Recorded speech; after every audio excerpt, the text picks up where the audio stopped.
and welcome to this edition of NASCAR's Lost Teams, Bud Moore Engineering. Bud Moore, a decorated World War II veteran and a mechanic, founded Bud Moore Engineering in 1961 in Spartanburg, South Carolina, and debuting at Daytona in a qualifying race with Joe Weatherly behind the wheel of a number 8 Pontiac, and they were able to win in their debut. Weatherly drove for the team the majority of the season, winning 8 times. The team also fielded a number 18 for 5 races, with Bob Wellborn, Cotton Owens, Tommy Irwin, and Fireball Roberts driving that car. In 1962, Joe Weatherly and the Bud Moore Engineering team was together again. They were able to win 5 races, as well as the Grand National Cup Series title. In the second car, the number 08 of Davidpearson made 1 start at Atlanta.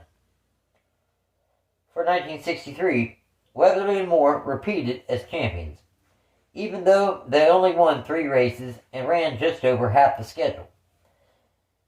In the second car, Bob Wellborn returned to race at Charlotte Motor Speedway, finishing 29th in the number 06. That following season, in 1964, Weatherly was considering retiring from racing and had only made a couple starts when he would get into a fatal accident at Riverside International Raceway. As he was preparing for turn 6, he lost control and hit a concrete barrier. Weatherly was dead when he hit the barrier. His head slid out the window and hit the wall, leaving Weatherly with major head injuries. Due to this tragic event, Moore would retire the number 8 and start using the number 1. He hired the 1963 Rookie of the Year, Billy Wade, to drive for the team. He had a strong season, winning 4 races in a row and finishing 4th in points.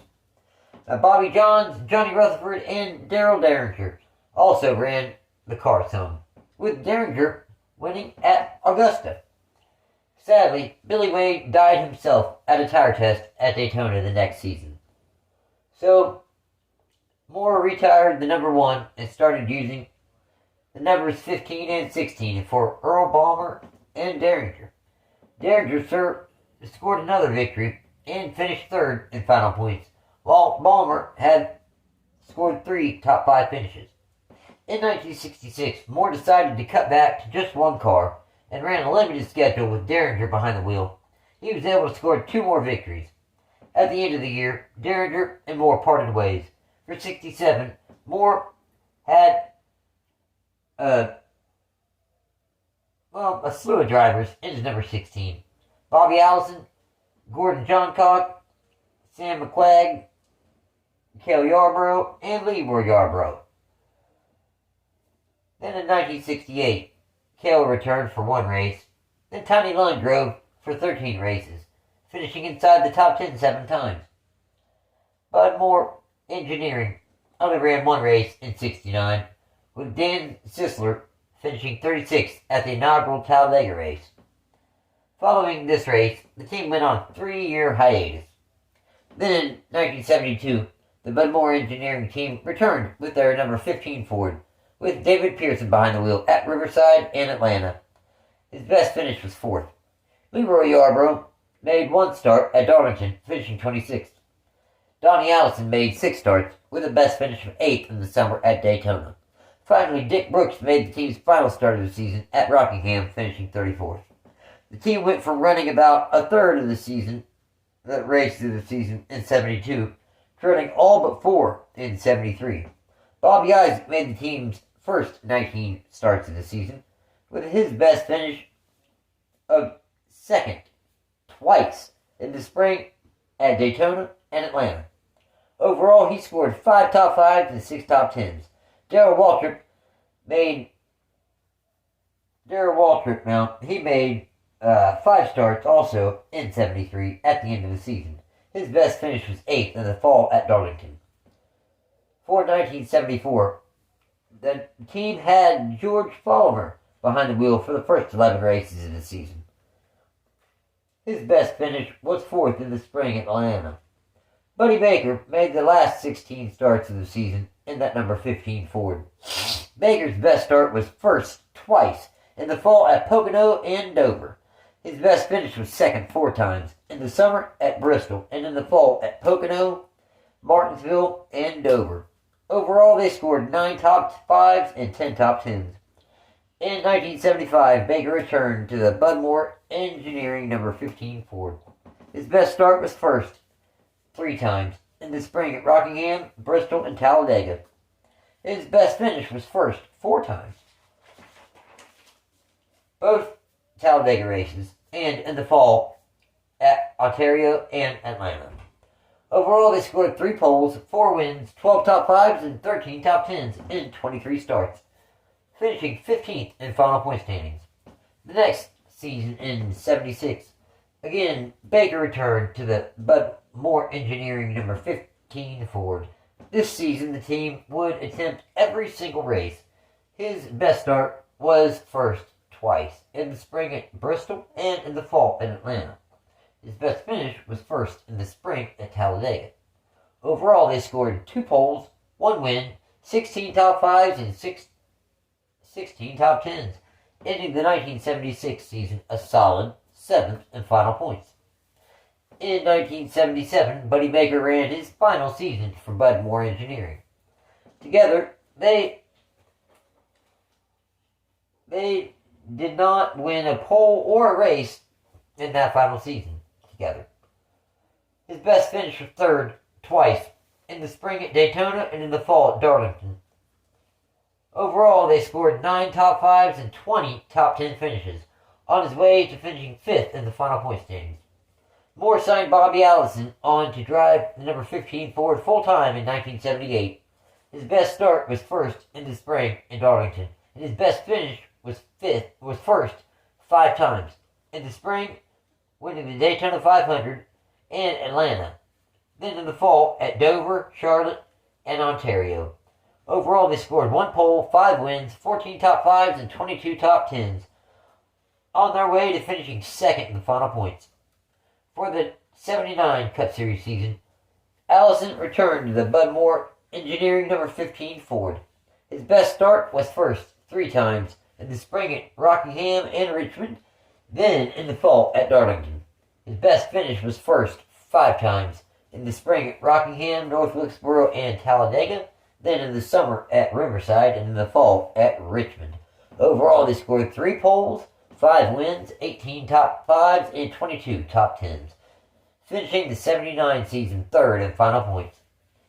Early in that 79 season, the team went on a 5-race run where they finished either 1st or 2nd. Very, very strong season for Budmore Engineering. Honestly, they had returned to prominence in the NASCAR Cup Series after their three-year break earlier in the decade. That following season, Allison returned to the team. His best start was 1st twice, in the spring at North Wilkesboro and in the fall at Atlanta. His best finish was 1st 4 times, in the spring at Dover, in the summer at Daytona, and in the fall at Richmond and North Wilkesboro. Now, he won a pole in the Daytona summer race driving a Mercury, because the team ran a Mercury at 8 of the high-speed, high-banked ovals. They ran Fords, like usual, at the remaining races. Overall, they scored 2 poles, 4 wins, 12 top 5s, and 18 top 10s, finishing the season 6th in final points. At the conclusion of the year, Allison left the team to seek other opportunities. The 1973 Cup Series champion, Benny Parsons, he was behind the wheel of the number 15 Ford full-time for the 1981 season. His best finish was 1st 3 times, in the spring at Nashville Fairgrounds, Texas World Speedway, then in the fall at Richmond. Overall, they scored 0 poles, 3 wins, 10 top 5s, and 12 top 10s, on their way to finishing the year 10th in final point standings. Like Allison, Parsons too left the team at the end of the season to pursue other opportunities. So for the 1982 Cup Series season, Budmore Engineering landed Daleearnhardt and his Wrangler Jeans sponsorship money that he brought with him. In that number 15 Wrangler Ford, Earnhardt's best start was first in the spring at Atlanta, and his best finish was first in the spring at Darlington. Overall, they scored 1 pole, 1 win, 7 top 5s, and 12 top 10s, finishing 12th in final points. Again, Earnhardt was back behind the wheel of the number 15 Wrangler Ford in 1983. His best finish was first, twice, in the summer at National Fairgrounds in Talladega. Overall, they scored 0 poles, 2 wins, 9 top 5s, and 14 top 10s, on the way to finishing a solid 8th in final points. Now, at the conclusion of the 83 Cup Series season, Earnhardt left the team to move back over to Rickyrudd Racing. Rickyrudd would come to Budmore Engineering to drive the number 15 Wrangler Ford. His best start was first 4 times in the spring at Bristol, North Wilkesboro, and Dover, then in the summer at Nashville Fairgrounds. His best finish was first in the spring at Richmond. Overall, they scored 4 poles, 1 win, 6 top 5s, and 16 top 10s, en route to a 7th place points finish.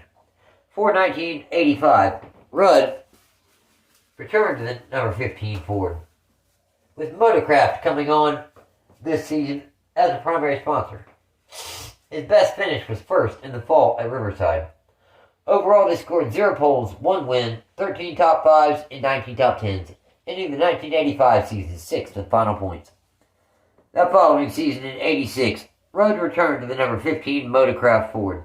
His best start was first in the spring at Dover. His best finish was first twice in the spring at Martinsville and in the fall at Dover. Overall, they scored 1 pole, 2 wins, 11 top 5s, and 17 top 10s, on the way to an impressive top 5 points finish in 5th. Again, in 1987, Rickyrudd was behind the wheel of the number 15 Motorcraft Ford. His best finish was first, twice, in the spring at Atlanta and the fall at Dover. Overall, they scored 0 poles, 2 wins, 10 top 5s, and 13 top 10s, ending the 1987 season and Rudd's time with Budmore Engineering in the 6th position in final points. The team signed prospect Brett Bodine to drive the number 15 Crisco Ford full-time in 1988. His best finish was 3rd in the fall at Charlotte.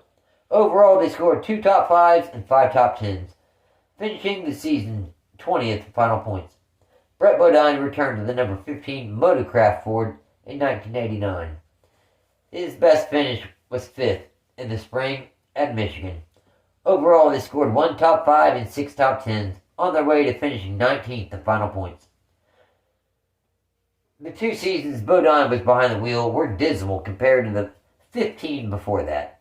So at the end of 89, Bodine and Budmore Engineering parted ways.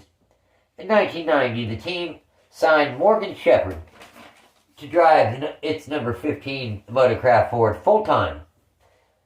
His best finish was first in the fall in Atlanta. Overall, they scored 1 win, 7 top 5s, and 16 top 10s, finishing the season 5th in final points. Again, Shepherd returned to drive the number 15 Motorcraft Ford in 1991. His best finish was 3rd twice in the fall at Dover and North Wilkesboro. Overall, they scored 4 top 5 finishes and 14 top 10 finishes, en route to a 12th place final points finish. Shepherd left at the end of the season to drive for the Wood Brothers number 21 Ford. Budmore Engineering was able to sign Geoffbodine to drive their number 15 Motorcraft Ford. His best finish was 1st twice in the fall at Martinsville and North Wilkesboro. Overall, they scored 2 wins, 7 top 5s, and 11 top 10s, on their way to 16th in final points.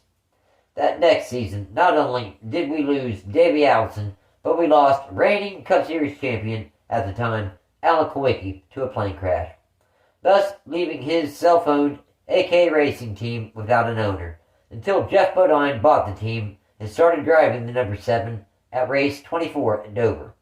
But until then, Bodine made the first 23 starts behind the wheel of the Budmore Engineering number 15 Motocraft Ford. His best start was first in the spring at Martinsville, and his best finish was first in the spring at Sonoma, both of which would end up being the team's last pole and last win. Overall, Bodine scored 1 pole, 1 win, 3 top 5s, and 8 top 10s. And then the team brought in Lake Speed for the final 7 races, with a best finish of 11th at Charlotte. The team ended the 1993 season 14th in final owner points. That following season in 1994, Lake Speed came on to drive the number 15 Ford Quality Care Ford full-time. Speed's best finish was 3rd in the spring at Bristol. Overall, they scored 4 top 5 finishes and 9 top 10 finishes, ending the season 11th in final point standings. Speed, like so many others, left the team at the conclusion of the season. In 1995, the team signed Dicktrickle to drive the number 15 Ford Quality Care Ford Thunderbird. His best finish was 10th in the summer at Pocono.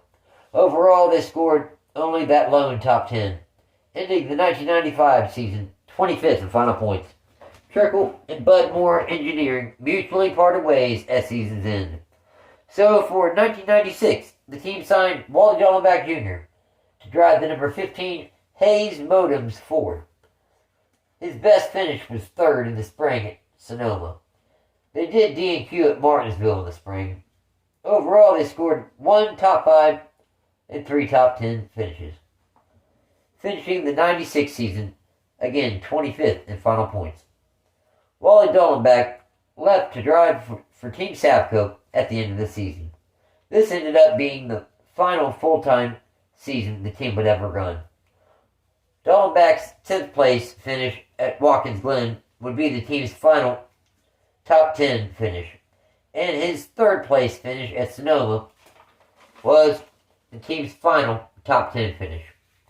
In 1997, Budmore Engineering would put Larry Pearson behind the wheel of their number 15 Ford to attempt the Daytona 500, but they DNQ'd. Greg Sachs attempted Charlotte in the fall, but also DNQ'd. Then in 1998, the team had Loy Allen Jr. attempt to qualify for the Brickyard 400, but he also DNQ'd. Then they had Ted Musgrave, freshly out of his Jack Roush number 16 ride, make 2 starts at Michigan and Darlington in the fall. He finished 39th and 43rd. ARCA legend Tim Steele was supposed to have come up to the Cup Series to run full-time with sponsorship from Nike and Sony. But after Steele was in a horrible accident at the Atlanta Motor Speedway, leaving him injured and unable to race for a bit, this kind of put an end to all the plans Moore and Steele had to team up together and go full-time Cup Series racing. The following season in 1999, Jeff Green attempted the Daytona 500, but again, he DNQ'd also. Then Budmore was approached by Robert, Randy, and Sue Finley, who also were running a successful NASCAR Winston West team. Derek Cope, and he went ahead and he sold the team to him. Okay? But he stuck around as a consultant. Derek Cope, he attempted 2 races, qualifying for one of them, the fall race at Charlotte, finishing 35th. Now, Cope was promised, going into the 2000 season, he was promised that the team had enough finances to support the team to run the full schedule in 2000 and 2001, even if they could not find any sponsorship. And Derek was strong in speed weeks, but finished a disappointing 41st in the 500. They skipped Rockingham, then finished 37th at Las Vegas, and 19th at Atlanta. Then they DNQ'd for Darlington. Budmore left the team. Then, so did Derek Cope, after he was lied to, when the team started skipping races due to lack of sponsorship. Then the team soon completely shut its doors and sold its racing equipment. So in 958 Cup Series starts, with 33 drivers, they scored 63 race victories and 2 different drivers' championships. This was one of the original top flight teams.